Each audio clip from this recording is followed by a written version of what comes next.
Welcome to the Living Force, everyone. I'm your host, Eric Eilerson, and joining me tonight are the doctors themselves. We have Dr. Corey Helton. Hey, buddy. What is crack-a-lackin', my friends?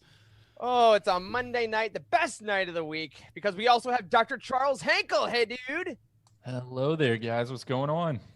Oh, just living the dream because you're here, my friend. And, of course, rounding out our bunch is the man wearing a shirt with his own face on it, Wes Jenkins. Look at that. What's up, guys? Check out my own swag. It's so cool. That's fantastic. I love it. I'm rocking my Morden shirts tonight. Yes, We'll get the first plug out of the way real quick. We got these at utini.com/merch. Go check those out. But other than that, if this is your first time joining us, welcome everyone. You have just found one of the most inclusive and positive fan communities in the history of the galaxy. If you're new to reading Star Wars, you got to check out utini.com for reviews, reading guides, and everything you need to dive into and explore the Star Wars expanded universe. We got a vibrant online community, which you can join by heading over to utini.com/discord and a Patreon jam-packed with hours of extra content at patreon.com/utini. We host this live show on Twitch every Monday night at 7 p.m. Eastern Time. The audio podcast is released on Thursdays for patrons and Fridays on iTunes. Thanks for joining us, everybody. Let's dive in. Hi, guys. Happy Monday. What is How's it up? going? I love doing this. We were kind of hanging out before the show started. We're like, man, we've come a long ways, and this is a lot more fun than it used to be. We were just kind of reflecting on that a little bit because, like, we used to just get together and talk about Star Wars, and yeah, it's fun. But like, I don't know, getting together and hanging out with a bunch of people live is just fantastic. Trevor just said in the chat, the gang's all here. That's right. Yes, Not to exactly. mention that it is on Mondays. I mean, Mondays, historically speaking, guys, the worst day. The worst day. Mhm. And a lot of times we struggle to get through it, but we always have this to look forward to.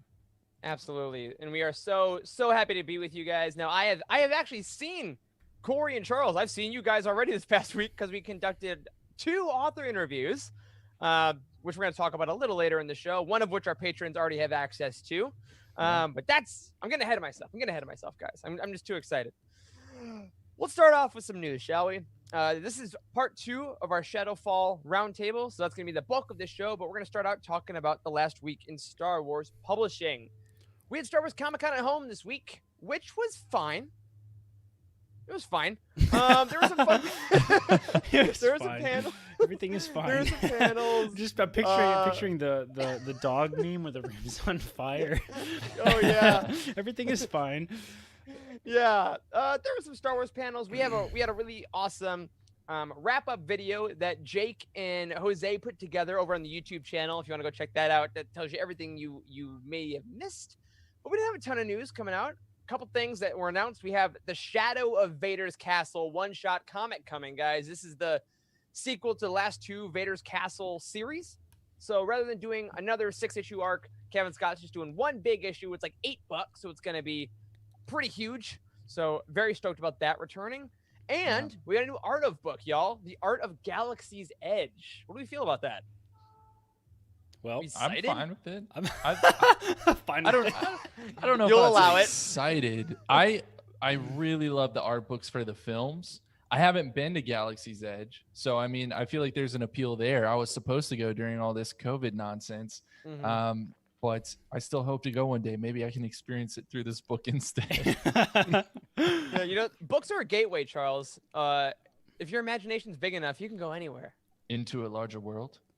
Exactly. you're saying? Know it. You get it. Corey, are you as cynical as Charles is about this Art of book? Yeah, I mean, the art. I'm not a reference book collector. Like, I buy the novels. I'm not honestly much of a collector. Period. Like, I'm in this for the content and the stories. You and those don't sorts like of things. Star Wars, actually. I think it's the truth. That's what Please I said. just disregard the bookcase behind the curtain. I mean, I have the books and some Legos and stuff that are from my childhood and stuff. But I'm just really not much of a collector. I don't know, man. It's kind of weird. But I do enjoy flipping through those. Like, when I go to like bookstores and stuff, those are the things that I pick up and look at when I'm flipping around. Yeah. Like, and I'm always like, man, I want to buy all these, but then I don't. So, Well, we're gonna maybe get and review it for you when it comes out. I'm excited actually about this because I want to know like the behind the scenes of how the world got created, because I feel like with a lot of the films we get the behind the scenes docs and articles, and we got a little bit of that with Galaxy's Edge, but it was more about like the merchandise and stuff. I hope this goes into like traditional lore and character design and like all that kind of stuff.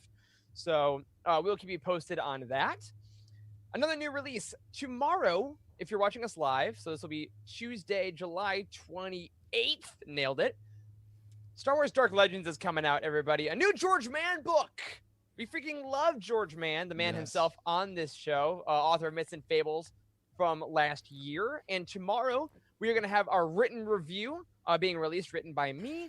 This week, we're going to have a video review coming from Emma. And I can announce it now because our Patreon, Like he felt genuinely excited to talk to us. I mean, I felt like it was genuine. Just a nice guy. I would love to have just a drink, a cup of tea with this guy. Like I can't wait to meet him in person sometime.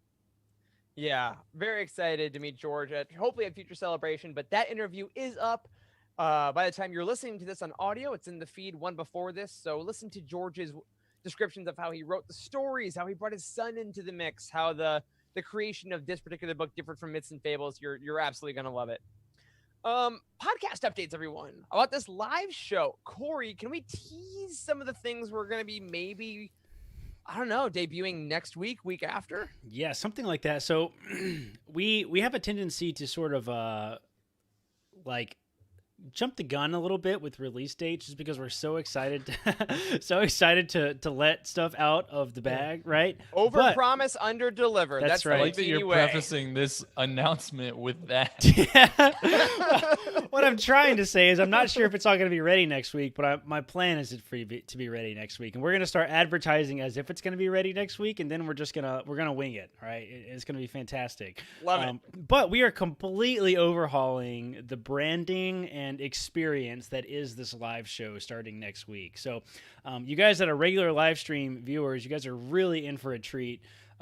It's gonna feel like a new show, and we've been working super hard. I mean, I pitched all this stuff to you guys like 4 months ago, like something like that. And this stuff has been in the works for a long time. We have a really sweet intro. There's gonna be new graphics. It looks super professional.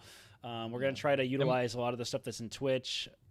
Yeah. And we've been doing it in stages, right? Like this is obviously a huge improvement on where we were a couple months ago, but this is another jump beyond that. Yeah, even a bigger jump beyond that.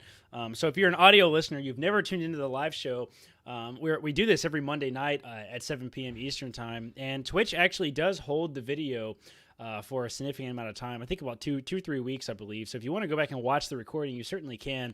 And we've actually been formatting them for YouTube as well, and we're going to continue to do that going forward. So if you missed the live show, you can essentially get the same experience, just a little bit less interaction, I think, with us kind of as the show's going on, if you check it out on YouTube. But I'm super excited to see what this turns into next week. Like, I mean, you guys have all seen the intro stuff. Like, it looks incredible. When Corey first sent me our new intro in Slack, I legit teared up. I got very emotional on how cool it was, and it's unlike anything we've ever done before. So much like the YouTube channel launch a couple weeks ago, it's gonna fundamentally, I think, put us on a whole nother level. So very excited. Would love to see y'all here on Mondays to release that. Hopefully it's next Monday. If it's not, it's the one after that. If not, you get it. It's coming. So we are very stoked about that. Couple of Patreon updates. I want to say thank you to our new patron, Rob Neese. Dude has been in our Discord for a while. We love talking to you, man, on Twitter and Discord and everything. And now he's joining the Patreon family. So thank you so much for coming on in there. A couple updates for your Patreon feeds. If you're not in Patreon, then you have not gotten the second episode of Lightspeed Skipping, which was absolute insanity.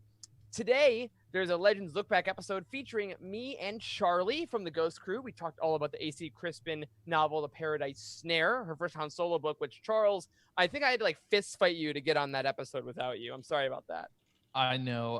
I want it to be known that Jared messaged me and apologized personally. He was like, we're going to get you on for the other two. I know this is your book. And I was like, in all seriousness, I was like, dude, I would love to chat Paradise Snare, but if we have a chance to get the actual Ghost Crew together onto Legends Look Back, we need to do it. So I'm super excited to hear this. Yeah, it was a ton of fun. It's easily the longest Legends Look Back we've ever had. So if y'all are doing some work during the day or have a nice car ride coming up, we would love you to listen to that. Speaking of the Ghost to Crew, interrupt a little go bit. ahead. Sorry, Eric. One more Yeah, man. small kind of cool update. We've been teasing a little bit that Legends Look Back has got some cool stuff coming in the works as well. I had some conversations with Jared this week. It looks like we're going to shoot for a mid-August, early September release of pushing that into a full weekly show live and everything on this channel. So that's going to be a lot of fun. I know we've said that before on the show, but like we kind of have some tentative dates now too. So be on the lookout for that. That's going to be like 2 live shows in 1 week. I mean, I don't know what we're going to do. It's going to be incredible. It's going to be so much fun, and obviously there's so much Legends content to get to that bi-weekly just wasn't enough for us to get through it all, and those guys have really made that show something special, so very excited for that. Also looking at the chat here, Paul, do not worry. Even though there are changes, I will always give my opening spiel every week. I am way too power hungry and selfish not to do that. Back to Patreon. A lot of you on the Inquisitorious $10 level have been enjoying the Ghost Crew, and we thank you for that, where me and Charlie talk all about Star Wars Rebels. We are taking a couple weeks off because we just finished season 1, and we have decided to unlock all the episodes of the Ghost Crew thus far for our $5 patrons, for our Guardian of the Wills and up. You guys can now join that now if you haven't. You get everything we've ever done that was used to only be for Inquisitorious members as a thank you for all of your support, all your love. Those are all available for you now. So if you join our Patreon now, you're going to get all of Legends Look Back, all of Lightspeed Skipping, Bounty Hunt, Ghost Crew, and this freaking show every single week. So there's never a better time. Corey, we recently ran a contest where people could fan cast their own Shadowfall squadron. And I believe we have some winners to announce along with some prizes. Yes, we do have some cool stuff. Wes, I actually have I have it thrown up on our screen if you want to switch to that. Switch to the screen cap. Yeah, so we had a really cool competition in Discord for the last couple weeks. We called it Squadron Up. It was a lot of fun. So this was our first ever contest, and it has come to an end. And it looks like our results are finally in. So what we did is we asked our community to map out their sort of acting dream team in our beloved Alphabet Squadron. Like if it were to ever make an appearance on screen, like who would play who? It was super fun. We had a bunch of really awesome submissions, and one member of our community nailed the casting. We're going to give him a free t-shirt. So we're going to announce that live on the show tonight.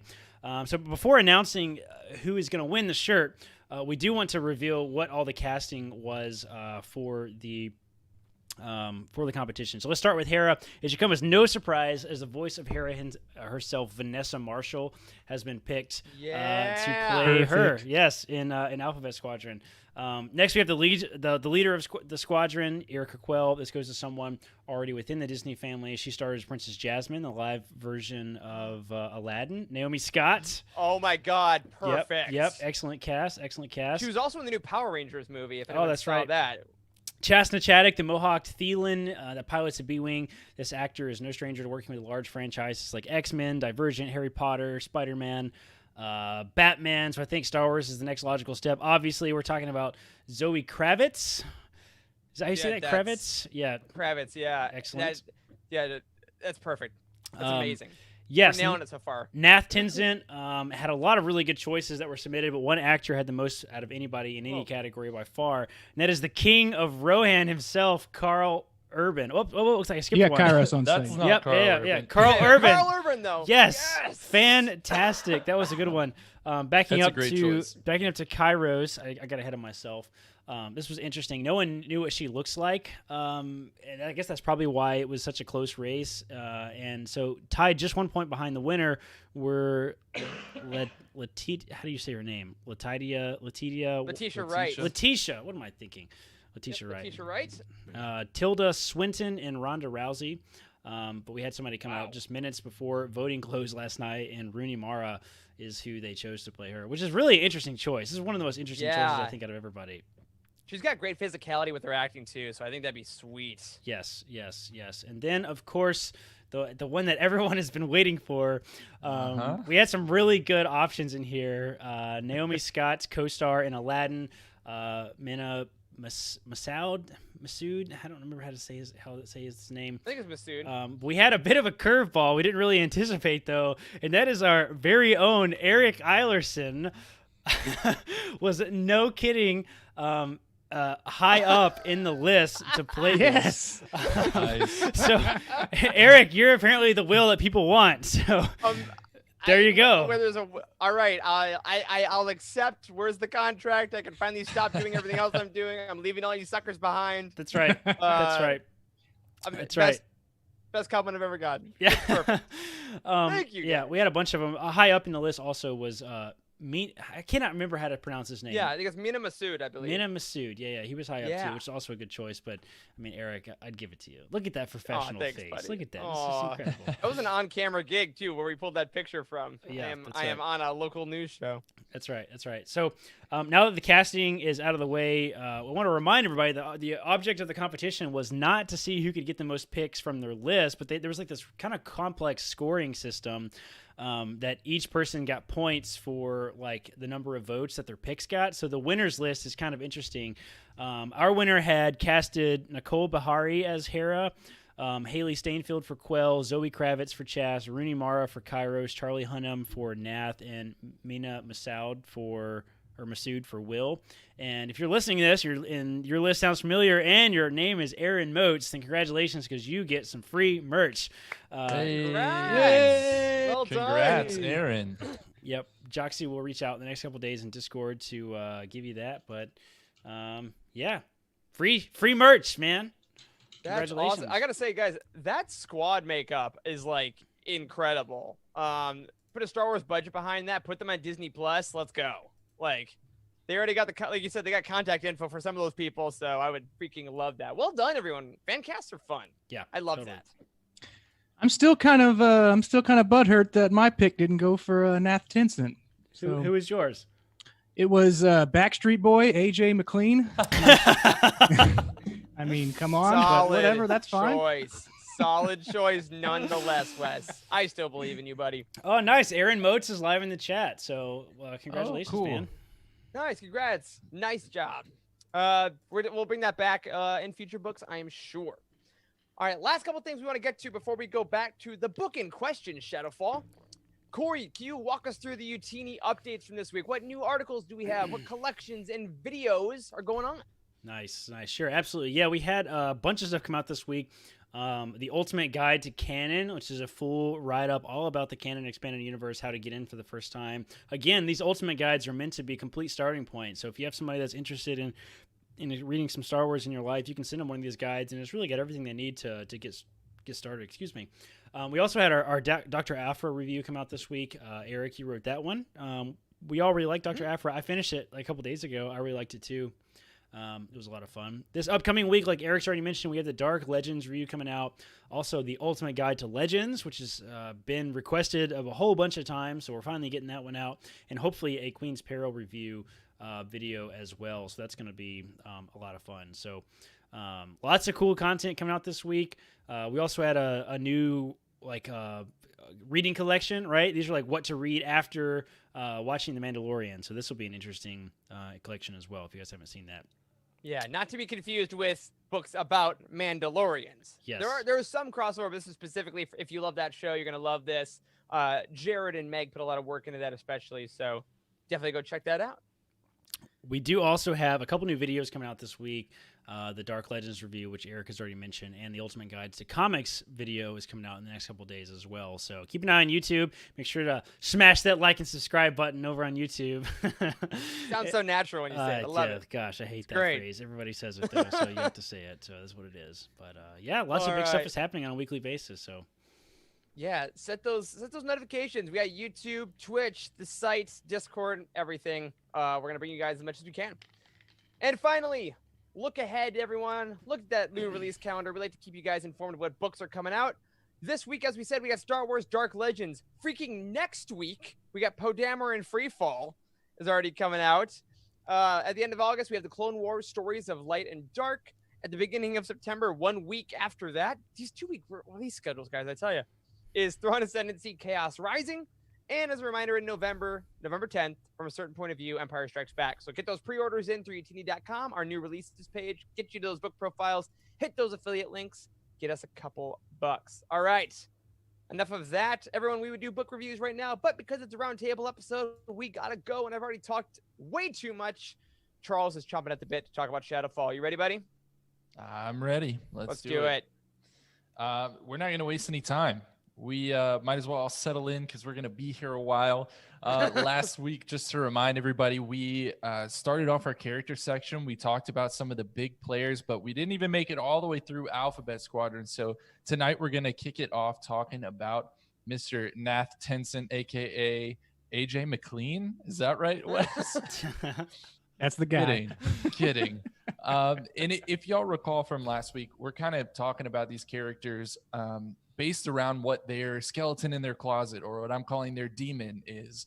And so Nath's demon, in my mind, is that he has multiple allegiances to Aiden, to Alphabet Squadron, to the ground troops, etc. So let's look back at some of Nath's pertinent actions from Alphabet Squadron to kind of remember what kind of character this is.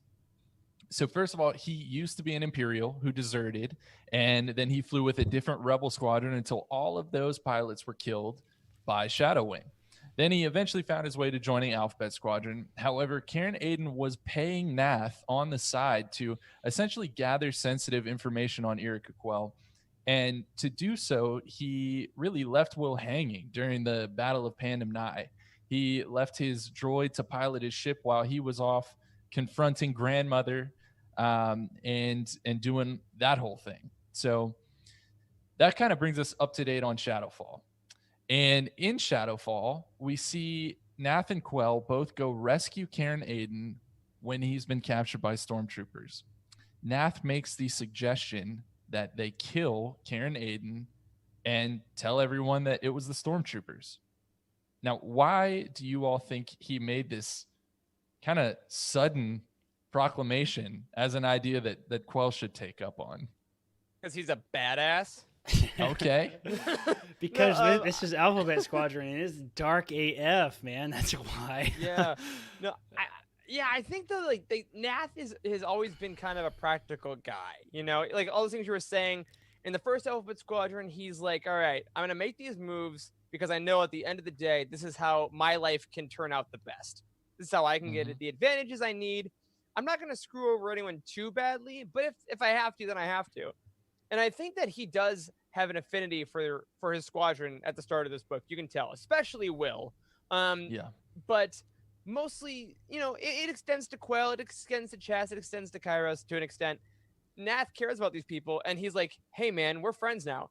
What I see here is a way for you to get out of your horrible situation. So if you feel like you need to say no because a friend is watching you, I'm giving you permission to do it. So maybe he's like, you know, maybe giving her the permission that she needs.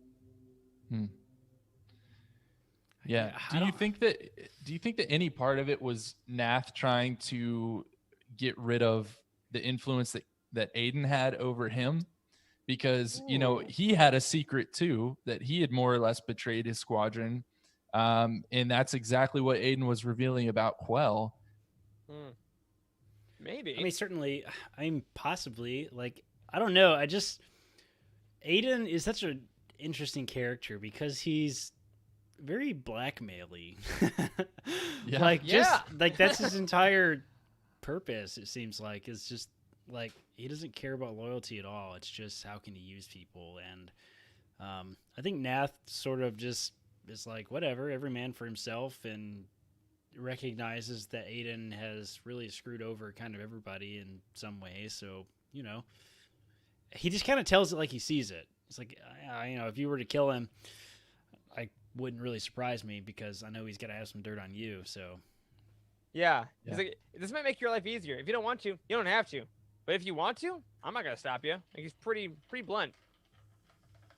Yeah, definitely. And you know, he calls people out exactly like you're saying. He calls it like he sees it, but he also does kind of call himself out in this novel. And I thought that showed some growth on his behalf when he was talking to Will, referencing the Battle of Pandem Nye and essentially leaving Will hanging. He says, back at Pandem Nye, I didn't watch out for you like I should have. You called me on it and you were right to.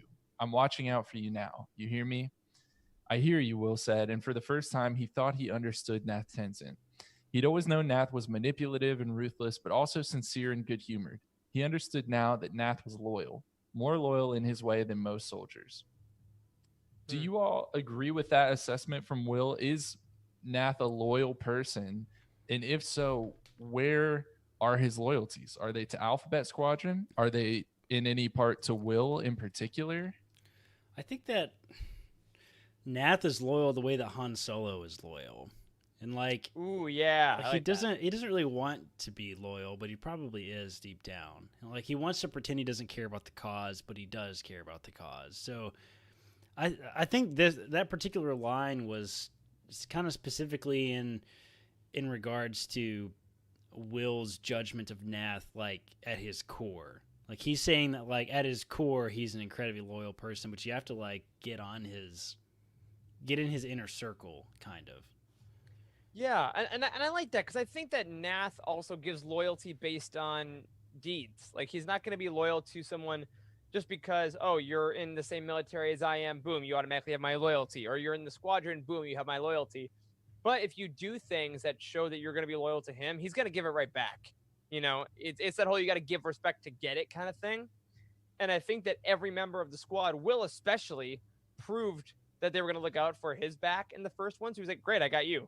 Like easy. And I think with the people that they lead throughout the rest of this book, him and Will, I think that he notices their deeds, and when they excel, then he's like, all right, great, I trust you now.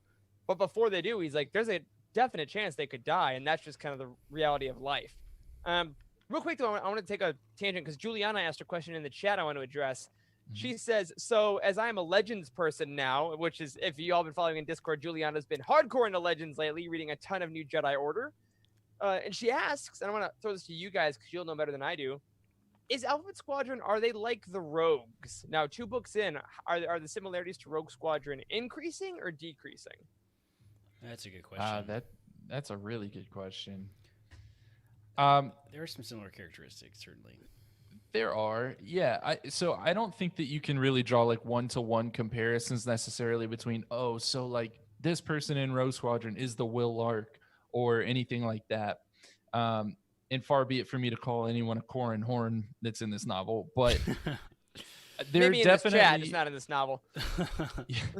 I mean, there are definite similarities. I mean, you know, aside from the really obvious things, it's a book about pilots, it's a book about a squadron going on missions, etc.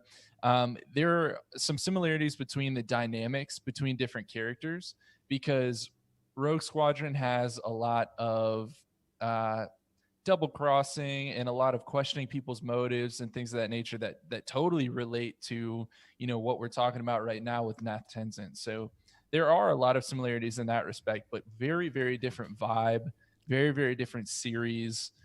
Corey, I'm sure you would agree with that. The Legend stuff just has a certain flavor to it. Yeah, it's like He-Man.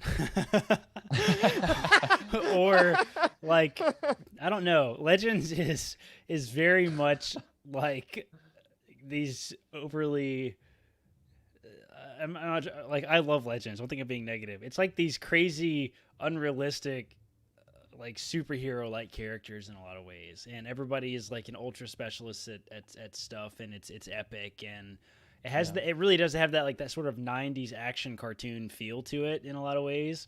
And I think the Rogue Squadron books are certainly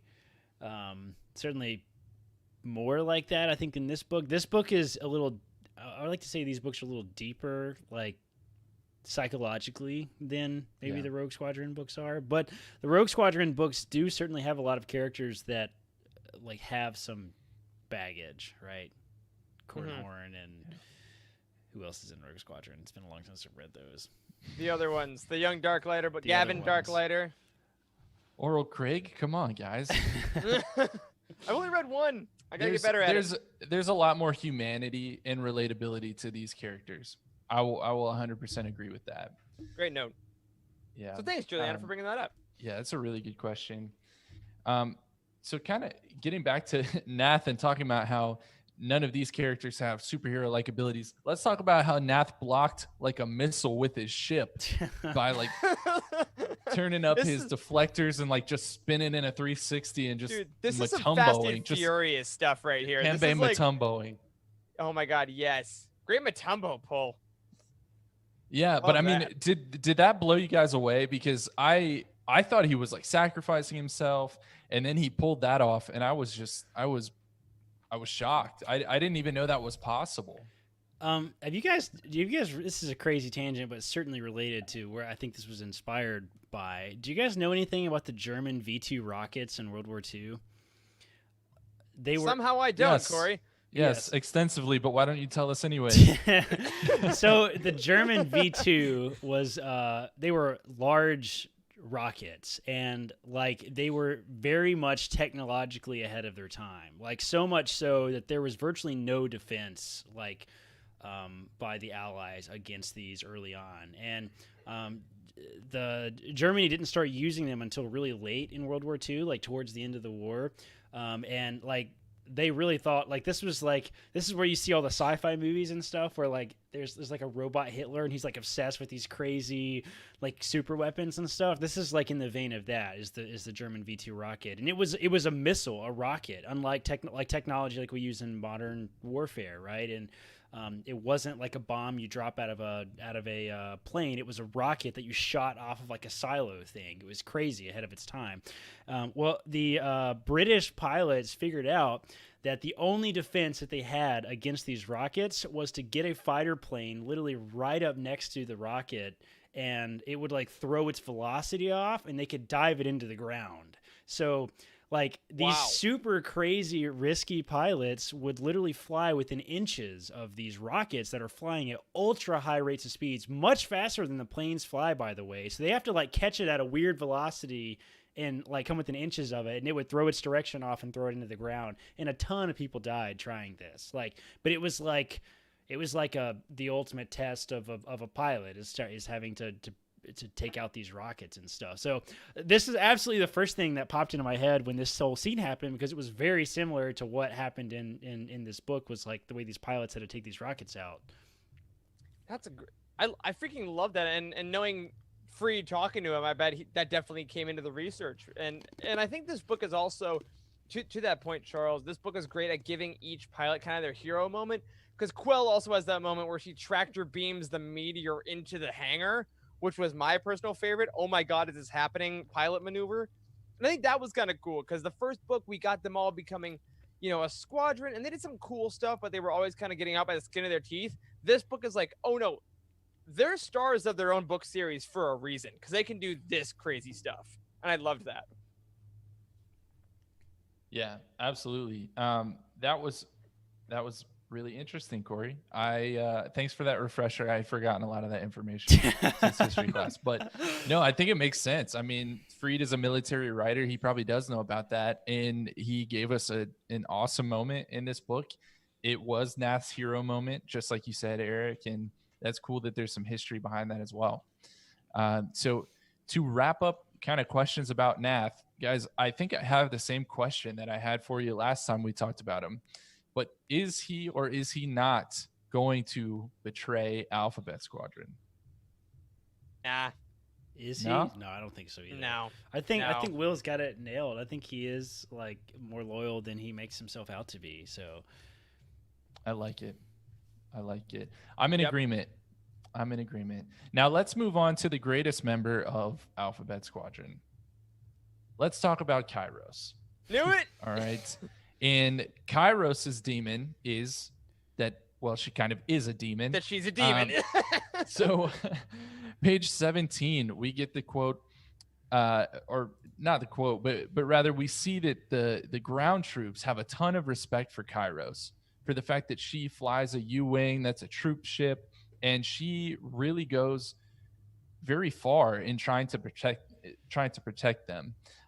She will stay, in the battle area when she's been told to pull back just to save a few more lives. She really puts herself in danger for them.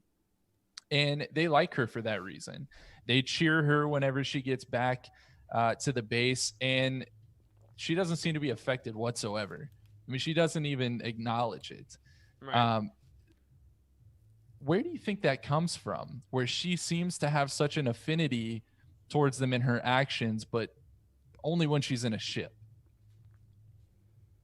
I think it leans into the mystery of the character, really. I think that we're not really going to understand everything / most things about Kairos till the end of the third book if we do it all. And I think that something in her past traumatized her to the point where she's going to do the mission and that's it, because something else, got in the way, or there's that's part of her own personal trauma recovery, is that there's the mission and that's all there is, because anything else is too much maybe. But I do love the fact that they recognize it seems very military, right? I recognize that you're here to help me and I respect you because of that, regardless of if we chat. We don't have to hang out, but I will love you and respect you because the ship you fly literally symbolizes aid and help, and you're choosing to do that for me. Yeah, I don't have a whole lot to add to that either. I mean, it seems like, I don't know, Kairos had such a strange attachment to infantry, which was very interesting, I thought. Like, she seems to, I don't know, resonate with that particular soldier for some reason. I mean, she, like, crashed her ship. That whole scene was awesome. I think did she crash? Yeah, she got shot with a rocket, I think. Yeah. She crashed through. Yeah, she crashed and then, like, jumped out and was fighting on the ground. Like, that was pretty crazy. Yeah. Also, I mean, let's talk about tangent that. For a hair, just for the record, it was the German V1 flying bombs, not the V2. I was wrong. I looked it up on Wikipedia. Anyway, continue. Close enough. It was the B2 super battle droid, not the B1. Yeah. So let's talk about that moment where Kairos essentially lays down her life. I mean, that's what I'm gonna call it, because it very much seemed to be what her intent was. So she, protected those troops until the last second that she possibly could. Her U-wing was more or less destroyed. She was shot down. Things were blowing up all around her, and then she continued to fight. Basically, she was laying in the rubble, just barely able to lift a gun, and was still firing at the stormtroopers. So as she was laying there, we got this quote.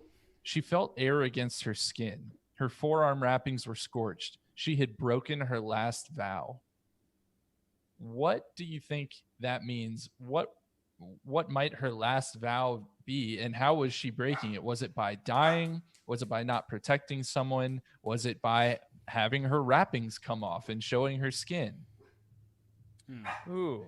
I like all three of those for different reasons, honestly. The wrappings thing is interesting because, I mean, I'm a sucker for any kind of ritual thing or costuming. Like, that's fun. I think that could be a cool little backstory thing.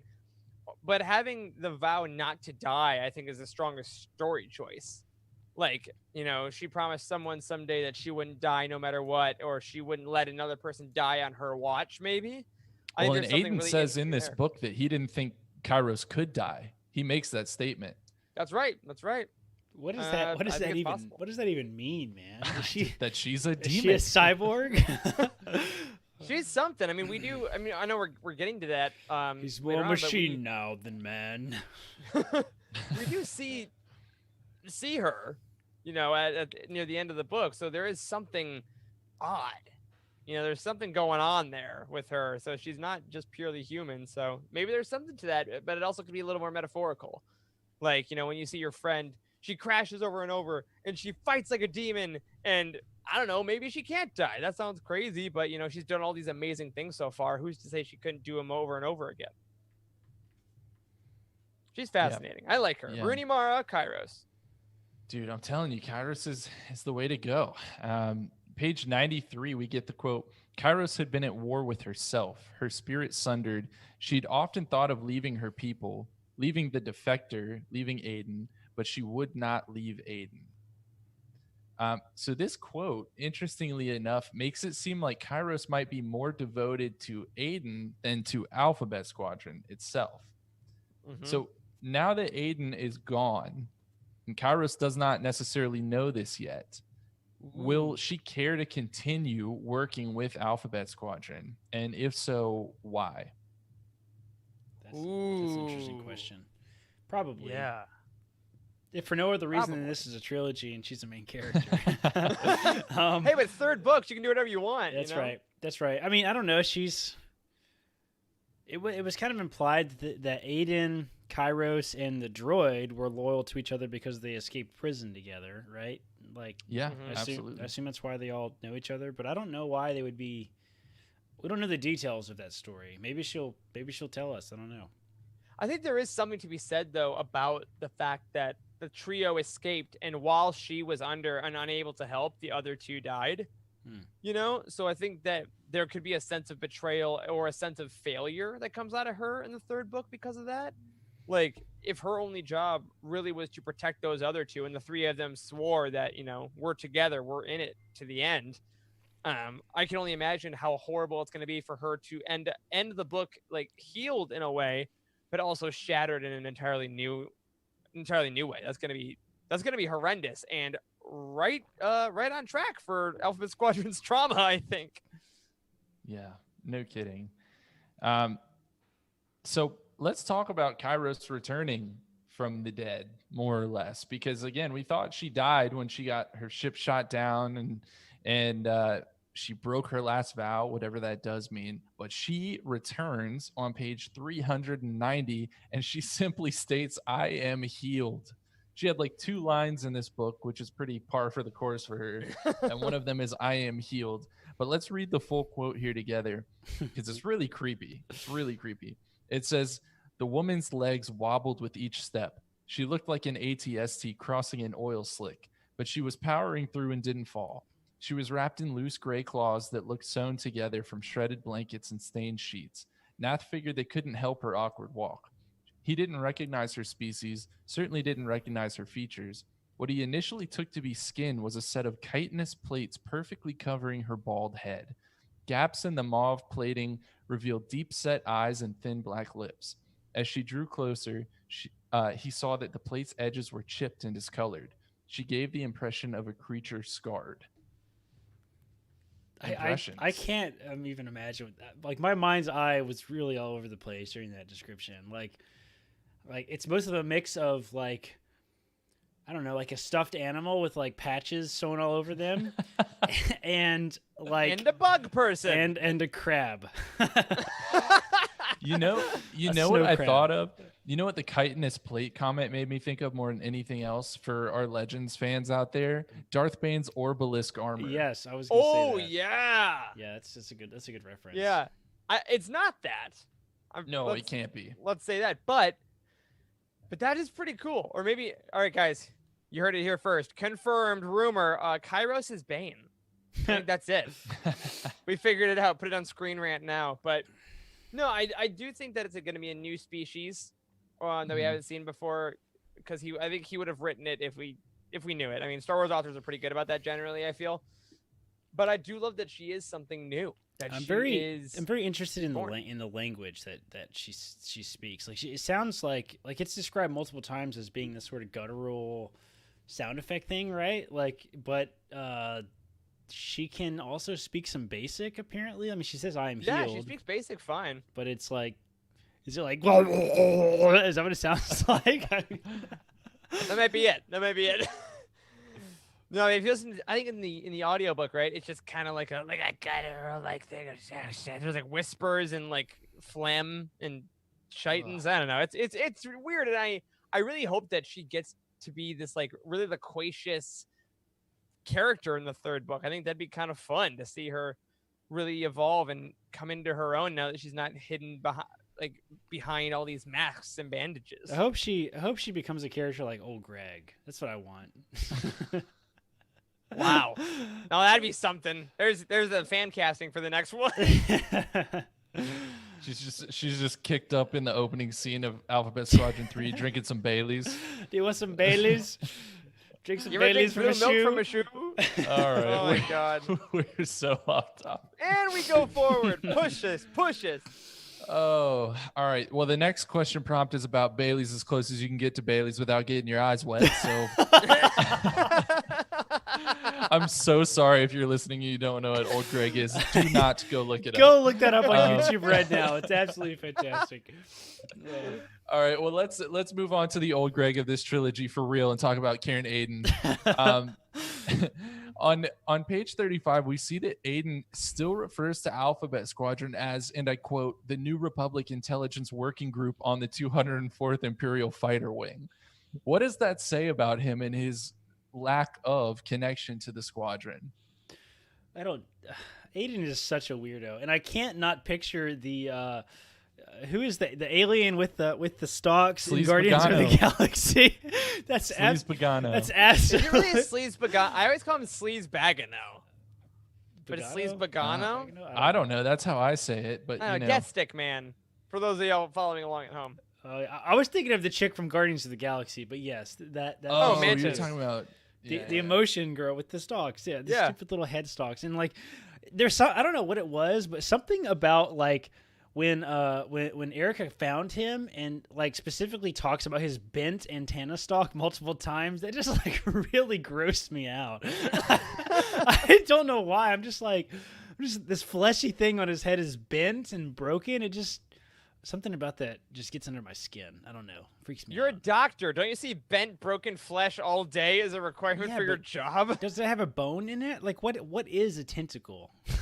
Is it What floppy? is a tentacle? Is it springy? What is it? Well, They're aside from retractable. Are they? yeah, true. Yeah. Yeah. They can pull them into their head. Well, aside from They the can. bendy flesh tentacle, That's I disgusting. think that, I'm so gross. I'm gonna Must vomit have some on kind the of show. telescopic feature. to the original question posed about whether him calling them the working group, I think it's interesting because it is the last way he can kind of save power, right? He's like, you have all actually proved you can function without me, but I will not give you the respect of using your actual name of your squadron. I will not identify you as the thing you have decided. I will basically name you what I have named you. It's kind of like in a way like when people refuse to use a trans person's pronouns or a non-binary person's like preferred pronouns. They're like, no. You don't get to decide what you are. My power over you is that I will call you what I think you are. And it's like because they know they don't have any power over that person anymore. So it's kind of a last grasp. And I feel that's Aiden throughout this book is realizing just how little power he actually has over them. And Oh, he's yeah. so scared of that. Yeah, he's a giant douche. pretty much Yeah. straight up. Like seriously. Like I really found him a painful character to even get behind at all. Like even when he shares moments of growth with like Erica, he will end up doing something really sleazy, I feel like. Yeah. Well, And I will say, on the tail of all of that, hilariously, because I actually want to slightly contradict Corey here, I really liked him in this book. I think it might mostly be in that one chapter that everyone talks about, but like for some reason, he was really enthralling to me as I read this time, much more than an alphabet. And I can't put my finger on what it was, but I just liked the way he was written. I liked the way that I could kind of see his desperation grow and then kind of see that mold into the little bit of insanity that he got, and then that mold into a little bit of acceptance. And it's like it was a really fascinating way to basically see him through Quell's eyes just kind of degrade into nothing. And it was really harrowing, actually. Yeah, I thought it was definitely a humanizing moment, and we're going to come to that later. But to your point, Eric, I mean, anytime someone values power over anything else, to see them in their dying moments in these stories, whether that be Sith or whether that be Karen Aiden, it's always a really impactful moment because it's the loss of absolutely all power. Right.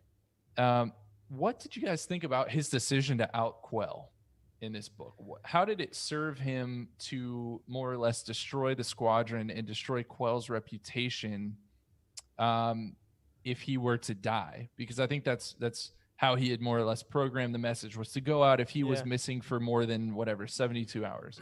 Yeah. It's like a bad group text.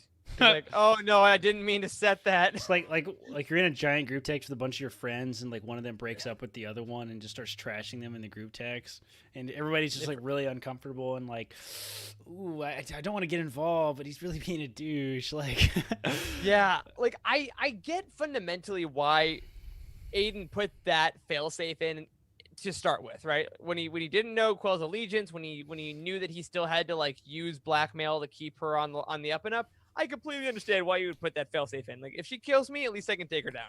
100% makes sense. that was that was my big question: was the failsafe in place because he assumed that like if he died like in the middle of a war, that it would be her fault? That was very interesting. Yeah, that's to the me. weird part. 100%. No, I thought, why would he ever think he would see frontline action? You know, like I think I he's guess. he's always in the back lines, and he's like, if someone kills me, it'll be an assassination. Like, But there's he no was way like that I'm on going the down. but he was like on the Lodestar for a lot of the time, and I mean that got blown up in this book. So I mean there were other ways he could have died in Oh battle. yeah, it's not a perfect plan. Sure. Like I think But like there's obvious don't holes you in think it. don't you think it's somewhat self-destructive though, knowing that it would blow up his working group and like his whole goal was to take down Shadowwing, and that would more or less get in the way of that happening? I think he sees it that if he's dead, he cannot have any glory through it. So why does it matter? Or Mm, like if he's dead through Quell's actions, that means that the group has killed him and therefore deserve to be destroyed. that's so Operation Cindery. It's It not is. even Yeah, funny. baby. It is very Operation Sindri. I don't know. I did find the decision interesting. I definitely hear where you're coming from, Eric. Of like, yeah, he would just assume that she was the one that killed him. But I feel like it's a really deep thing. I feel like because there's a lot of like she's not the only one who's got kind of a beef with him on the team, right? Like Nath and Mhm. him are kind of weird. So Yeah. I don't know. I just found it very interesting that this was the failsafe. It's like he totally outs Quell. I don't know. Yeah, well, and I think the only people Makes he you think. trusts in the only people he trusts in the world in the universe are definitely Kairos and ITO. So I think that ultimately he's Mhm. like, if the squadron's gone, knowing Kairos, she'll be fine. She'll go off do something else. Like, and if she knows about the betrayal, she would want to know anyway. So great. And ITO is just going to be loyal to whoever he needs to be loyal to. So like, as long as those two are set, I think he honestly didn't care what happened to anyone else. Yeah. Alex makes a Yeah. good point in the chat that he says that Aiden took him on a really interesting journey. Like that's a good way to put it. Is like his arc is. I don't know that he's a good guy. Like I don't think he is. is he a villain though? I don't think that either. I don't I think he lives in the middle. Yeah. I think most characters in this story do, and that's what makes it so interesting. Ding, ding, ding. That's what I think, at least. Yeah. Now, let's talk a little bit more about his relationship. You know, Eric, I think you just mentioned that he only trusts Kairos and ITO. And let's talk about why that is. So, in this book, we learn more about his history. On page 95, we see that Aiden actually worked for a financial company. More or less, he worked for IGBC Financial Review. I guess it was really like he was a reporter for this company. And it was on Munilinst, the home of the Mune. So that totally makes sense because he would have gotten along with Rush Clovis pretty well. Oh my but god, yeah. They he was- both could have been punched in the face so many times. So he was imprisoned by Imperials for an article that he wrote. And he ultimately escaped that prison along with Kairos in a reprogrammed ITO with the help of another prisoner. So, you know, ITO was actually the torture droid that was torturing him and Kairos and the other prisoners to get information from them for the Imperials. They reprogrammed him and they managed to escape. What were your thoughts overall on his backstory, and specifically, what do you think that it says about Aiden that he's hung on so tightly to Kairos and ITO, given that they represent such a terrible time in his life? I think because they represent that time, they're the only people that'll understand it. I think that is a pretty consistent thing you see with victims of trauma, is that it's a lot easier to identify with other people who have gone through similar traumas or similar events, because who else could possibly know what I'm going through? Who else could possibly conceive of my day-to-day life other than these people? So I think that they also had to trust each other immediately. I mean, a prison break, once you're doing it, you got to trust the other people 100%, or else you're all going to die. So And you say that from solidify- personal experience. Let's be 100%. clear. Every time I escape, it's with the people I trust the most. But I think there's the idea that, you know, you have that cemented trust immediately, and you have a shared experience that can never be taken away, and no one else can ever possibly hope to penetrate.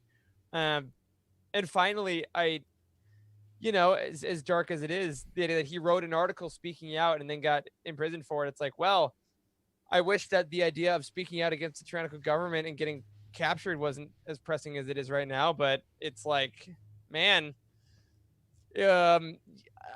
you think about people right now that are sharing a lot of very dark experiences, speaking out against things, and it's like, you know, that is very traumatic, and it creates these lifelong bonds of strength and resolve. And I don't think that's any different in the world than it is in Star Wars. Yeah, that's a great point. Well, let's move on from Aiden's past and talk about his death. A lot of people in the His lack chat of were, future. yeah, his the end. A lot of people in the chat are talking about the cave sequence. Y'all have already referenced it a couple of times, but really it's Aiden's final conversation with Quell. He gets essentially gets delirious. He gets like septic and gets delirious. And on page 330 in his final conversation with Quell, I want to talk about his response to Quell's declaration that she's a coward. We covered that last week, and his response is, "Aren't we all?" And that was not what I was expecting him to say. But what do you think that means? What was he saying?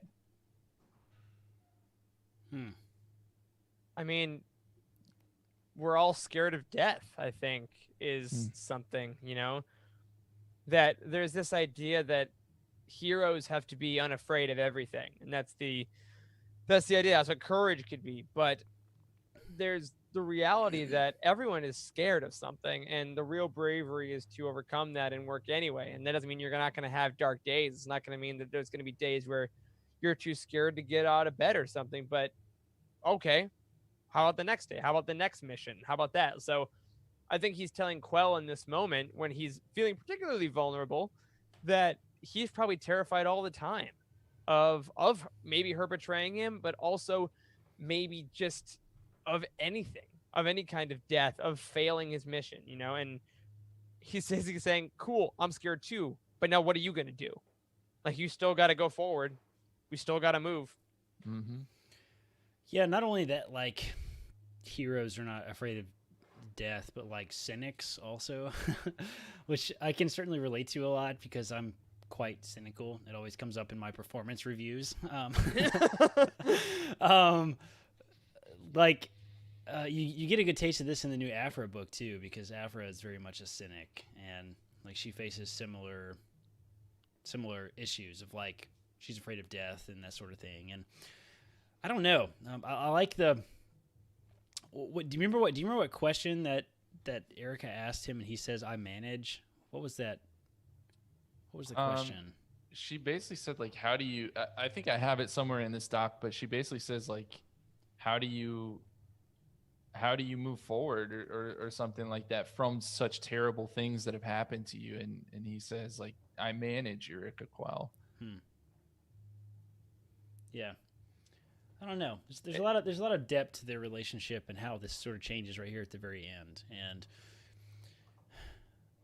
I'm not really sure exactly what we're supposed to take away from this. And as with a lot of Freed's very much deep writing, like we're not really supposed to have a single thing we take away from it. Like there's a lot of lessons here. And that's what's so interesting about the Alphabet Squadron series is that there's so much depth to the characters that it's not just, a similar trope that we already know, right? Like this is, it's something. Aiden is both a good guy and a bad guy, and his morals are questionable, and his story is character shaping. So, and Quell doesn't know what she's supposed to do with the information herself, which is very interesting, right? Like she doesn't even know what lesson she's supposed to take away from this, and it's very interesting that she jumps from hanging out with Aiden on this planet to making some really dumb decisions at the very end of the book. So, potentially, but I think you're absolutely right. There are so many things we can take away from it, and ultimately, I think Aiden at the end is saying, you know what, I can think things are black and white. I thought you were black and white when you first got here, but ultimately, it's all kind of in the middle, isn't it? And we can't live our lives based on that. I think he honestly regrets sending the message, like at the end of it all. I think if you had asked him, I think he would have been like, kind of in those twilight moments, you see everything for what it really is potentially, and I think he gets there. Sure. Okay. So, yes or no, guys? Sad to see Aiden go. Surprisingly. I'm glad he's dead. I almost cried, legit, and it was so surprising to me because I didn't think I would be there at all. But that was one of those, like, I got to close the book and walk away for a little bit moments. And I think it's just because of how he wrote the slow degradation of them Because I think Yeah. watching anyone slowly degrade, like they say, it's always the hardest part of death, right? Is the people around you, is watching it happen, and he really walked us through every little bit of it, and you're watching him decline, and it's hard. And then when it's over, you're like, man, that was rough. Like, he was an asshole, but that was still hard to go through as a reader. And I think that speaks more to maybe even more to Freed's skill than to the character itself. Yeah, I don't know. I'm somewhere in the middle. I got more respect for him there in those final moments, but overall, I still didn't like the character very much. But let's talk about someone who I think we all will agree that we like, and that is Hera Syndulla. So she's gone for a lot of this book. I mean, we don't have that much time with her, but I want to talk about her just for a second. Specifically, one moment on page 70 where Hera says, "The timing will be challenging, but I don't see a way to make it easier. Not unless someone's got a Jedi hidden away." No one spoke up. "I can dream," Syndulla said, and her smile was sadder than Quell would have expected. So, we know it's a reference to Kanan, but how did that moment hit you to see her reference Kanan in Shadowfall? Like something that really has nothing to do with him, but seeing that reference pulled in. I mean, that's the beauty of the expanded universe. We've talked about it 1,000 times, and I love that we're getting subtle tie-ins to both old content and subtle tie-ins to animated content. It's great. I love seeing these types of things, and it makes it emotional because those scenes that we see on screen, I think, hit you harder than the emotion of books do in a lot of ways. So to have this sort of reference in there was heavy. I really liked it. Yep. Agreed on all points. Made me really sad. Really hit me exactly how it had to. I'm also glad it was one line and then we moved on because it was exactly what it had to be. Yeah. I miss him. Me too, man. But, all the members of Alphabet Squadron have to bear their scars in these novels. And Hera has her own past that haunts her. And a lot of that does revolve around Kanan. What lessons do you think she took from Kanan for leading the New Republic battle group that she's in charge of? Oh gosh, that's a heavy question. I know. I don't know, man. Like listening, I think she learned a lot of lessons that by proxy to Kanan, that Kanan had to learn for himself, of being worthy and being a capable leader, and listening to your heart, I guess, to choose a cliche term. Kanan was really wishy-washy about his commitment to things. So Hera had to learn that it wasn't just about her crew, it was about a bigger picture. So this is a whole episode. I mean, this is the Ghost Crew, right? This is the whole premise of the show. Yeah, exactly. Eric. And I think that's also the idea that while the mission is also important, there is also that opposite thing that she can follow, that saving the lives of those you love can matter just as much. And I think we see that, and I'm looking at the outline here where we're about to talk about here, Charles, that you can try to save people, and saving people doesn't make you weak.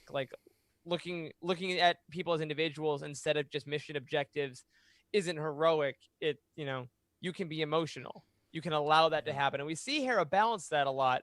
But in this book, I think that she's not really afraid to show how much she cares for other squadrons and other people in the New Republic, because at the end of the day, that is what separates them from the Empire, is care and love. Right. And the moment that you're talking about, Eric, is at the end of the novel. Essentially, Hera again was gone for most of it. She was on this undisclosed mission with Vanguard Squadron that may or may not be elaborated on in the upcoming Squadrons video game, but it has to. That makes so much sense. Yeah, it was too perfect of a setup. But how great of a moment was her return to Troy in the New Republic's time of need? For me, it was literally Gandalf arriving at the Battle of Helm's Deep. It was the Star Wars equivalent of that. It was so glorious. By the lights. Yeah, or it's like in Endgame where it's that moment. It's the best moment in fantasy. It's Han Solo coming with the Millennium Falcon, but then it keeps getting bigger and bigger, and it's that moment in Endgame where Falcon just says, "On your left," and the thing appears. It's the moment where the heroes are down, but then the one person who's been gone the whole movie is like, "Hey, what's up?" It was epic. It was great. I was so happy. Yeah. perfect Hera moment. I think really gave her a moment to shine. She didn't have a ton of real estate in this book, but the time and the pages that she got really developed her character well, I think. So let's move from the leader of the New Republic battle group and talk about the leader of Shadow Wing, Mr. Soren Keyes. So we have a little bit of a quick recap on Keyes. Let's talk through what we know about him from Alphabet Squadron moving into this book. So he used to be one of the commanders of Shadow Wing, but he ended up deserting the unit shortly after Operation Cinder, around the same time as Quell, when he told her to desert. He then traveled around the galaxy under the alias of Devon, trying to live a life outside of war between the Empire and the New Republic. Ultimately, he's forced to kill some New Republic agents who come after him and realizes that he's never going to be free from the war. And so he vows to return to Shadow Wing and lead instead of the recently deceased Shakar Nares. So that brings us up to date now. On page 22 of Shadowfall, we get the quote, "He'd called Nares grandmother. They all had once, in sly admiration of the woman who had made the 204th into one of the Empire's finest fighter wings. She'd been his friend, and in honor of her memory, among other reasons, he'd come to take command, to reshape the unit after once refusing to shed his blood with the pilots in their darkest hour. His homecoming had been difficult. Command was not what he had been given." So what lessons do you think Keyes took out of the fact that he was not immediately given command of Shadow Wing? And furthermore, what did we learn about him from how he handled that experience? Firstly, I want to say that Soren Keyes was my favorite character to read about in the entire book. Oh, yeah? Yeah, and I'm really glad that we got a lot of his character development and such, because I'm really fascinated with the idea of leaders that are in charge of a lot of other people that make really rash decisions. It's very interesting because just the journey that you have to go through in your own mind to make really big decisions like this is very emotionally powerful. And then you see them realize that they've made a mistake, perhaps, and sort of backtrack on that decision making is also very interesting to me. So I don't know. Like, I'm very confused about where his loyalties actually lie. Is it to the philosophy of the Empire? Is it to his unit? Like, there are a lot of layers to his character, I believe. Oh yeah, I sure. completely agree, and I think that's what made Key such a cool character in this novel, is that he does kind of go back and forth in our eyes, but I think he always knows where his loyalties are. We're just not necessarily privy to everything as readers. Right. And if you had to, ask me straight up, I think his loyalties are to the ideals of what the Empire was when he was in it, and when it was respectable and it was honorable, and it was about peace and about bringing about the protecting a squad, bringing about order in the galaxy and things like that. I don't think he likes the Operation Cinder stuff or any of the extremism, or the but he's like warlord type of thing. Like, exactly, he's just really against all that. Like, I think he's set up very, very well to be instrumental in the founding of the First Order. Like, yes, like like he has a sort of depth to his like strategic thinking that not many other Imperials have. Like, it's like a couple steps ahead of the philosophy. Like, Tarkin was just all into the Empire, right? He like totally bought into the philosophy of the Empire, of order and power and politics and all that kind of thing. And like the fashion, yes, the pants, the boots, the shoes. Yes, yeah, like, he loved it. But there are a handful of Imperials that sort of seem to be always thinking above that, of like, one war is another war. Like Wedge Antilles is kind of like this in a lot of ways. Like, he's like he seems to always be having commentary about like, what is the rebellion? Do they really need me right now? Like, maybe my purpose is somewhere else. Wedge does not want to be most places he is. Exactly. Which is great though. Yeah, it's in Soren Keyes is like that as well. It's like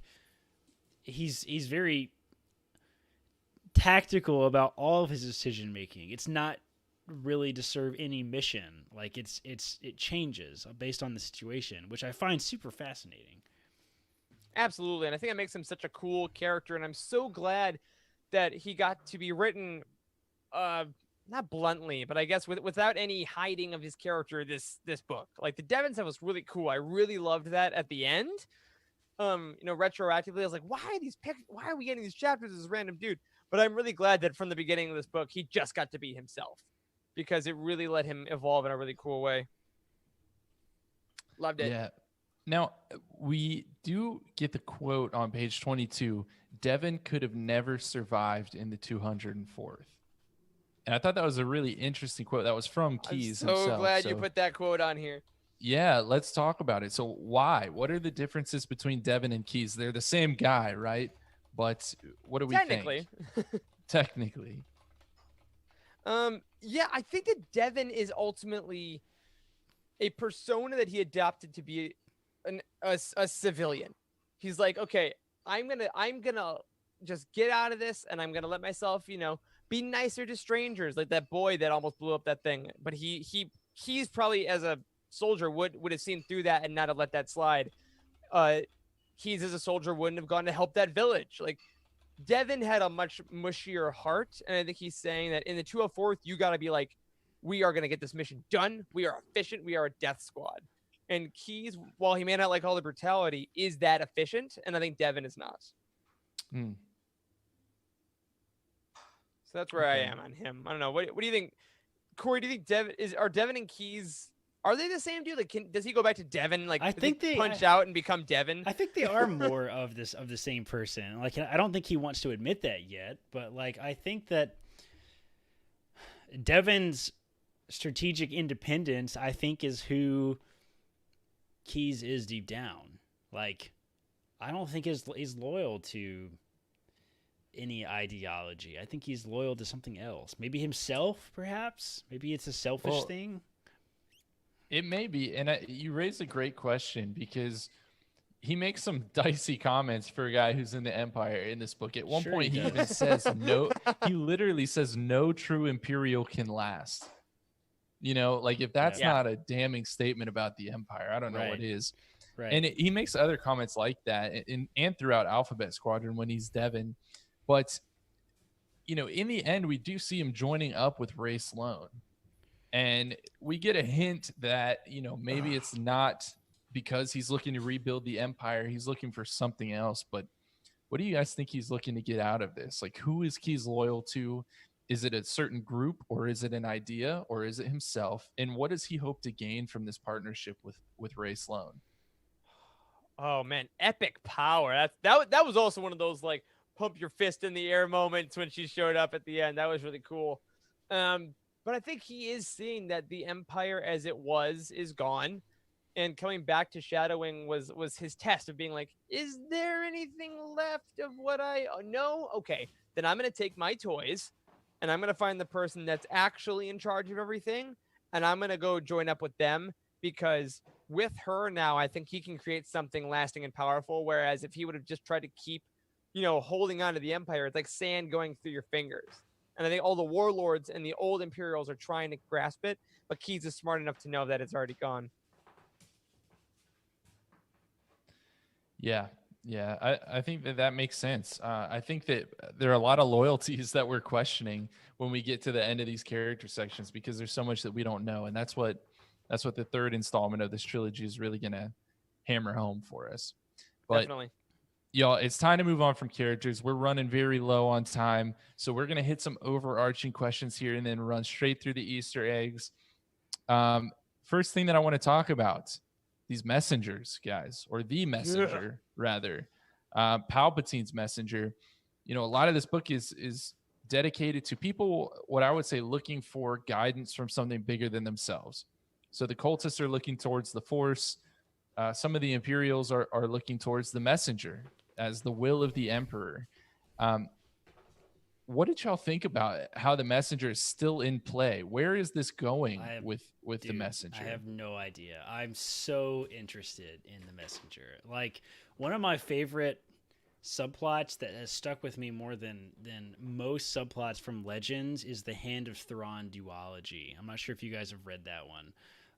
It's a Timothy Zahn book series. There's two of them. It's the only named duology. Like, people, it's not officially on the cover or anything, but it is the only books that people call a duology in Legends. Spectre, is it Spectre, the Past and Visions of the Future? Yes, I think. Exactly. And the whole premise of the book is that holy crap, Thrawn might be alive because there's this like crazy stuff that happens that is obviously tactical stuff that Thrawn would do, and it looks like it would be him, and like it's all of this sort of it's this sort of like protocol after death type of situation stuff, and I absolutely love that stuff, man. Like the idea that they would leave behind crazy stuff like the messenger to continue doing their bidding, and the messengers just doesn't, they don't say anything, they don't do much. Like so interestingly enough, though, at the very end of this book, the messenger says Operation Cinder is to begin at once to Keyes. And Yes. Keyes finds himself wondering, was this a weird glitch, in the programming and it's repeating something from the past? Or is this thing saying Cinder needs to happen again because it was not successful? Or Yeah, is can it you imagine it? Can you imagine if the third book opens up and it's just Keyes hitting the messenger with a wrench? Like, damn thing's on the fritz! Like, and that was it. And then they just move on. He's just like, this one's got a bad motivator. Yeah, no, I think that there's something there, man. I mean, these things are a kind of a mashup of Imperial tech, the most expensive you could ever buy, with Sith magic, all wound up in a ball of evil. Like, also Palpatine is alive, right? We now know that. Yeah. Technically. Yeah. And like, how Yes. does that tie into all of this? It's a great. I think that he created those things because they're an easy way to dispel a message, and I think there is like some DNA tracking into them. I'm seeing them as the more scientific one, where Palpatine entered in. Once these people arrive in front of you, then you can activate and give this message. If this then that, if this then that programming. But I think there's also an element of maybe, like Paul says in the chat here, I think it was Paul, right? Like Paul asking, can the Emperor manipulate them from Exegol? Like, is he actually that powerful? Because part of me thinks he's way too weak to be doing that at this point in continuity. What if he's just what if they're just cameras? Like, what if Right. he's just watching? That on did the occur other to me. end? That totally did occur to me. Like, Or that's Yeah. like his OnlyFans. It's just like him being like, good evening, you sexy kittens. And it's he's like, live streaming to the messengers. What is Sheev Palpatine's Snapchat story like on Exegol? he goes, Oh my still gosh. in the harness, day 4. Day 67, made another Snoke because I was bored. There's just- Oh man. but Well- I think there's a possibility of that, of him being able to keep track of stuff from Exegol, at least maybe see through them. Yeah. There's so much we still don't know. And there's a lot of weird Sith stuff that happens in this book. This is one of the last points that I want to hit, y'all. We have to talk a little bit more about the tower that's on the planetoid that Quell Absolutely. interacts with. We absolutely, we would not have fully discussed this book unless we talk about this. So what we kind of know about it is Quell called it the Eye, or at least the black hole that kind of revolved around the planetoid she was on, or I guess that her planetoid revolved around rather. And the tower would be activated when that black hole was at the top, and it induced visions. It responded to Quell overcoming pain when it opened and revealed a ship. I mean, let's call it what it is. It's the Eye of Sauron. I don't know how many references to Lord of the Rings we can have here tonight, but what did you guys think this tower was? Why do you think that? Could this have been a Sith temple of some sort? Why was it there? What do you think? I certainly got Man. the Sith Temple impression, Eric. Yeah, man.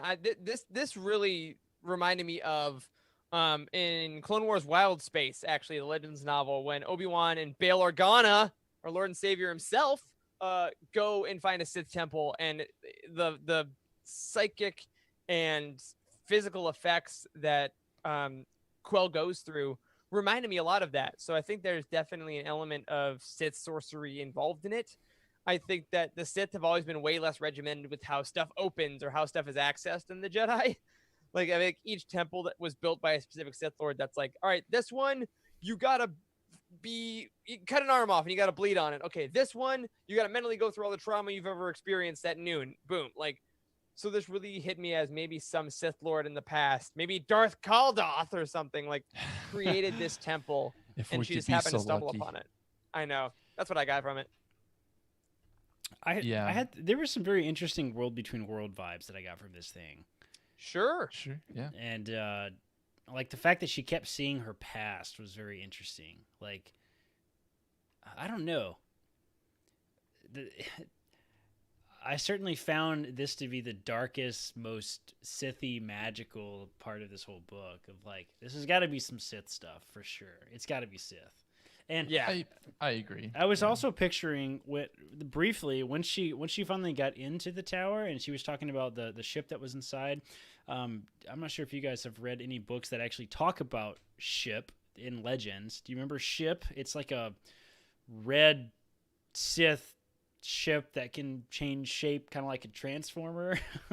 It's in the it's in the Legacy series. Ben Skywalker is very much involved with Ship, and it's a whole huge thing. It's like sentient almost, and it's like a weird Sith thing. And I thought that that's where it was going because Quail was talking about like kind of bonding with it in a weird way, like the ship. You remember that? There were weird comments about it. And you know what, where I went with it is I thought this was definitely a Sith temple, but not in that direction. It said the ship had a cloaking system, right? She cloaked herself and was invisible before attaching to the freighter that Shadow Wing was escaping on at the end of the book. And my mind went straight to the only Sith ship I know of with a cloaking device, which was Darth Maul's scimitar. Yeah. Ooh. That's a good point too. Yeah, that's a great point. I like that. So I don't know. Sith is sneaky, man. Sith is very sneaky. Sith is The sneaky, Sith bro. ship is sneaky. That's my new tongue twister for the day. All right, y'all. Well, on that note, I think it's time that we run through some Easter eggs. I will try to make them quick because we've got quite a bit to get through. Y'all stop me whenever you want, and then we'll wrap this thing up. So first and foremost, the 61st Mobile Infantry that we see throughout this book is Twilight Company from the novel of the same name. So that was great to see them back. On page 41, again, we see the Messenger come back, and that's our connection to Aftermath, Shattered Empire, Battlefront 2, lots of different great stories. Page 45, we have Ray Sloan get mentioned, and then she comes back later, of course, but yet another connection to the Aftermath storyline. My favorite bit. So cool Yeah. to see her. Great reference. And on the same page, we get Black Sun mentioned. So still getting some great Crime Syndicate mentions, and maybe we'll get some more of that in the future. Who knows? Same page. God, page 45 was amazing. Grand Vizier Masameda was talked about. So love that. Yikes. Yeah, I know. I have a list going here of all of the music that Chas was supposedly listening to in this novel before it was taken away from her by Latiege and the Cult. And here's what they were: Snivy and Rhythm Rhyme, which I can only assume sounds like Busta Rhymes. Verpine Pipe Glass, Loletian Politifolk. I think that's Taylor Swift's new album's name. Crypto. Here we go. Crypto Symphonic House Jam using an old Corellian folk tune as a bass line, and maybe actually my favorite, Scatterbop. Which one of those do you want to hear the most? Scatterbop sounds like Kids Bop Jazz. Scatterbop, Scatterbop, Scatterbop. It sounds like a Hanson song from the 90s. Scatterbop, Scatterbop, Scatterbop, Scatterbop. Absolutely. All right. On page 58, Coaxium is mentioned, so that's our callback to Solo, and we can't get enough of those. Page 61, there's a Twi'lek and Shadow Wing. They really talked about that nonchalantly, but I was very taken aback by that because that's not something that we've really seen. Yeah, right? You know, the Empire is pretty xenophobic in general, and this is a Twi'lek in their premier fighter squadron. So that was cool. Yeah. Page 63, fantastic callback to Attack of the Clones and the wonderful Elon Sleazebagano, or Sleazebagano, as Eric says.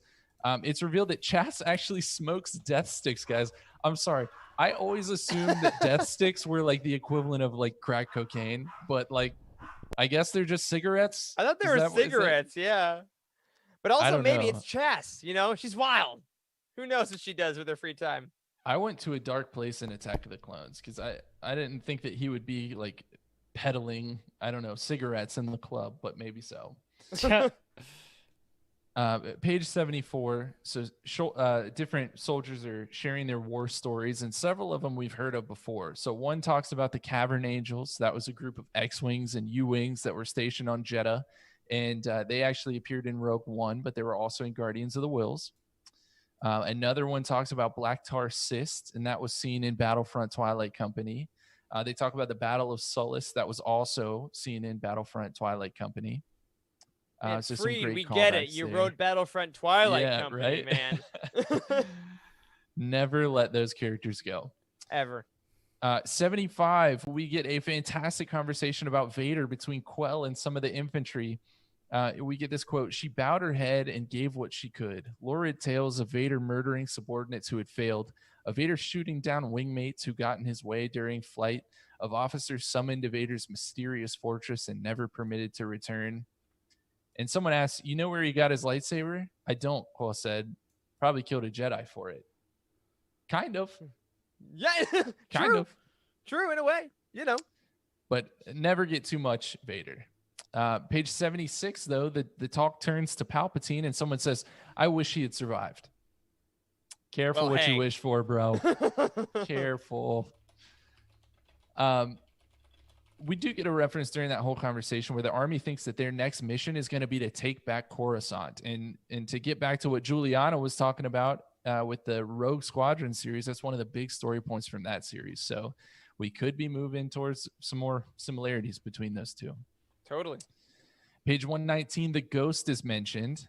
That was fantastic. Hera was thinking about it.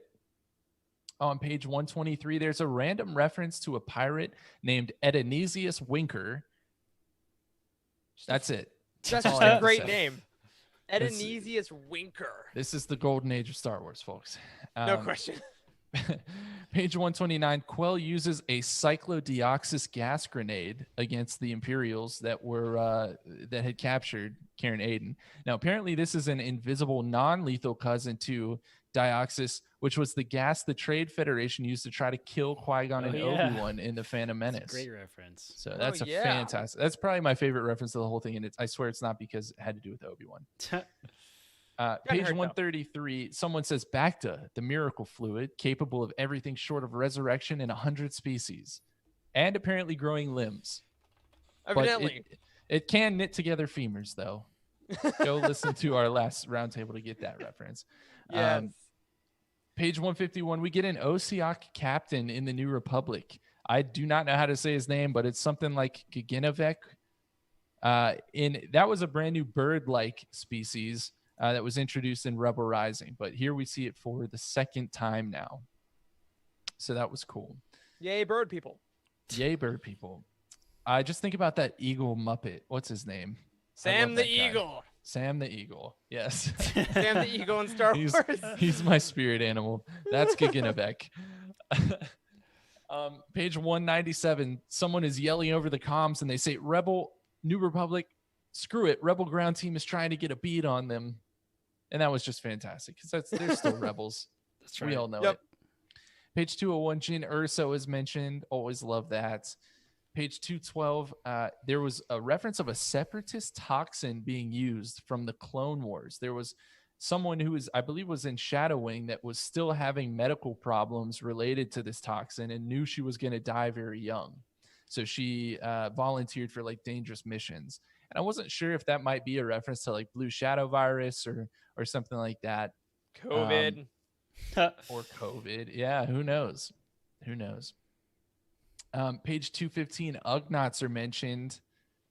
Always love when the pig people are brought up. The pig people. Space pigs. Space pigs. Sam the Eagle, space pig. There's so many references to just real Earth species in Star Wars. Yeah. Page 225, we get this reference, or this quote rather. "The pilot's seat had uprooted from the deck and lodged her body between itself and the main console. perhaps a stroke of luck, since the transparent metal of the viewport had torn open in 3 places, leaving jagged halos that could have easily impaled her. My only thought to that was, I'm a leaf on the wind. For all of my brown coats out there, you'll get that. Yeah. It still hurts. It It still still hurts. hurts. Page 236, we get the quote, as she passed beneath a line of battlements, she heard shouting above. Stained and yellowing stormtrooper helmets rested in the gaps of the crenellations. Trophies or warnings, or both, from the days after the Empire had fled. And that's totally got to be a Mandalorian reference to the stormtrooper helmets on a spike. Totally. Page 243, we get the quote, this is the story he told, when Karen Aiden is talking about his past. And that is throwback to Alphabet Squadron, when we got that quote all the time. Only time we got it in this book, though. Oh, yeah. I remember that. Page 244, Aiden apparently, remember, he was arrested for writing this article. And that article forecasted droid production on the planet Kol Hiro. And that was like a loose reference to the Legends novel Rogue Planet by Greg Beer, where we see combat droids from Kol Hiro get smuggled onto Coruscant. So maybe that was some kind of secret factory, some kind of weird Legends connection. I don't know. Very cool. Page 248, Tuca cats are mentioned, and I think this has become the most common reference in all of canon. The best. I think so. Page 253, we get the quote, an oversized child's model of a pod racer. So pod racing still being mentioned a ton in canon material, and I'm still waiting for my novel. All right. We gotta get it soon. Seriously, it's everywhere. Everyone loves it. It is coming. Chas decides to use the name Maya Holic as her fake name once again. So that's a reference to Liana Holic, Jyn Erso's fake name. We get some great species call-outs in the cult. What was it? The Children of the Empty Sun. We get Twi'leks, Gamorreans. A Harch is there, just like Admiral Trench from the Clone Wars. We get a Claudite Changeling is there, just like Zam Wessel. So all those were great callbacks. Page 280, we get maybe the most legendsy name in canon since Sanrex Stronghammer, Gorgeous Sue. Gorgeous Sue. Gorgeous.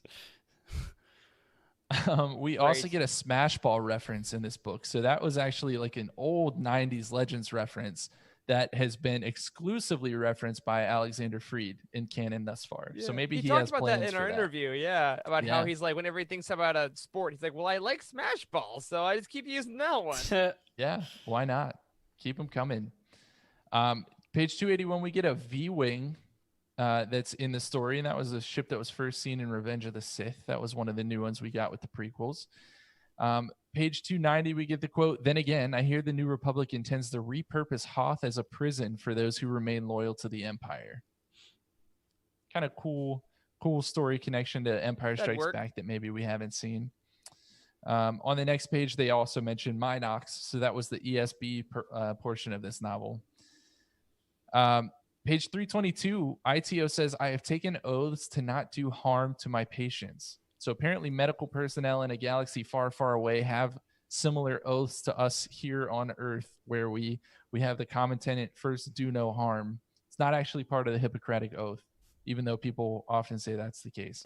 But maybe there's a Hippocratic Oath in space. Page 348, the Starfighter roll call happens with Will's squadron. So that's a great callback to A New Hope with the whole Red 5 standing by. Page 377, Nath says, we're going to get a medal for this. T5 squealed through the comm, and he clarifies, I said we. So I feel like that's a callback to people getting left out of medal ceremonies. Chewie, yeah, unless you read the comics, and then you know he actually did get a medal. And Nath's medal itself was the Bronze Nova, and that's a callback because it was also earned by Poe Dameron's mother, Shara Bey, in Before the Awakening. So that was really cool. Yeah, and it leads us perfectly into Poe Dameron Freefall. All right, and now finally, I just have a question, guys. Those soldiers who were waiting to ambush Shadowwing on that asteroid, were they stuck there the whole time? Are they still there? Yeah, still there. They're stuck there. Sure. Oh my gosh, that was a very strange plot line.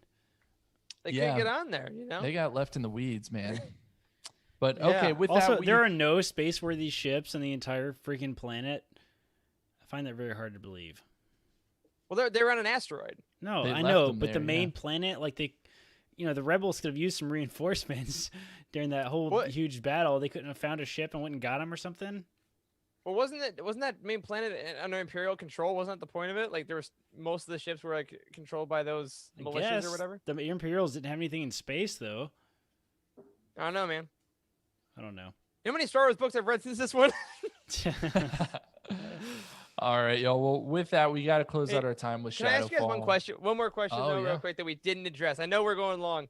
The thing that happens at the end, the literal last page of the book. Oh, yeah, right. You're right. Do you guys think it's legit, or is she faking? She's faking because Quell really needs redemption in the Yeah. eyes of the audience. She's Yeah. trying to infiltrate from the inside, but she's been such a wishy-washy character that you actually question that fact. I agree. I think she's faking as well. I think that I don't know if she knows that yet. I think that there's part of her mind that's like, you know what? I think I'm gonna try to redeem myself by doing this, but if it doesn't work, I might stay. I think that she's so beaten down that that's a slight possibility. But yeah, I just wanted us to get that off the table. Yeah, great call. Great call. We skipped over a ton of stuff that we could have discussed, but y'all, we spent so much time on this book already. It's I think so we're much, all y'all. exhausted. Y'all are probably tired of hearing me talk by this point. So I will turn it over to you all. We've reached the end. Re-rate the book on a 1 to 10 and give me any final thoughts you have before we get out of here. I'm gonna stick. I think I said like 8.7 earlier. I think I'm gonna stick with that. I really enjoyed this book, and I'm trying to get better with my rankings. I'm trying to make them a little, not all 9.8s or whatever. But I really like this one. I think that it is, as we've shown in these 2 episodes, a real thinker. I think it's dense, but in a way that makes you really think about it weeks and months after reading it. And I mean, once I turned that last page, I immediately thought, give me the end of this trilogy right now, which is exactly what it's meant to do. Yeah, totally. I'll also stick to my original rating. I think I said it was 7.5 or something around there, 7.5, 7.6, something in that range. And I stick with that. Like, I found the book to be entertaining, but also really dense. And I think that is hard for a lot of readers. I definitely wouldn't recommend somebody read it kind of initially. Like, if you're not really familiar with Star Wars books, or you might find it a bit dense, but it definitely makes you think, but almost like to the point that it hurts your brain. Like, I am tired. Yes. I feel like I need to have a nap now after discussing this, Yep, because I'm it's beat. so dense, and it's such a testament to Alexander Freed's like credibility as a writer. Like, he is incredibly strategic and technical. And he's really great at crafting an unbelievably complex plot, and I think it makes for entertaining reading. But I do think it could be dense to some people, kind of the way that Luceno is in a lot of ways. Yep. Yeah, I agree with that. Wesley, what do you got for us? Wes Rebo. I'm gonna give it an 8.0. I think that was a little higher than I had given it earlier, only because I got super frustrated through the details or taken away from the storyline, where I had to put the book down and like stop gritting my teeth. It's like, get to the damn story and stop telling me about these caverns and this underground tunnel. But all the major points that he put in the book were really good, so I can't wait for the third one. I'm sticking with my rating too. I think you all make great points. I have nothing to add in particular. 8.5 is where I'm going to be. And that's it, guys. That is the Shadowfall Roundtable. So, Eric, take us home. All right, my friends. Well, we love doing these roundtables. We'll be back with one before you know it, for Poe Dameron, Freefall, Dark Legends. We'll tell you when they're coming, but not next week. Next week we'll be back to a normal show, but this will do it for this week's episode of The Living Force. If you already support us on Patreon, normally we'd tell you to head over to Discord to join the Aftermath After Show. Because we went long, we are taking this week off. We will be back next week to hang out with you for that after party. A special thank you goes out to Cheryl Bell, Drew Ibarando, Alec Solar, and Patrick Ortiz on our Jedi High Council, and the lovely and talented Sally and Chris Eilerson on our Alliance High Command for their amazing support of Utini and this show. You can find us on Twitter at Eric Eilerson. Corey is at Doc Star Wars MD. Charles Z. Henkel. The show is at Living Force Pod. The website is at Utini_US. A special thank you to Matt Davenport, our amazing editor, Wes, our producer and community manager. Thank you to Corey, Charles, and Wes for podcasting with me. Thank you all for watching, and as always, may the force be with you.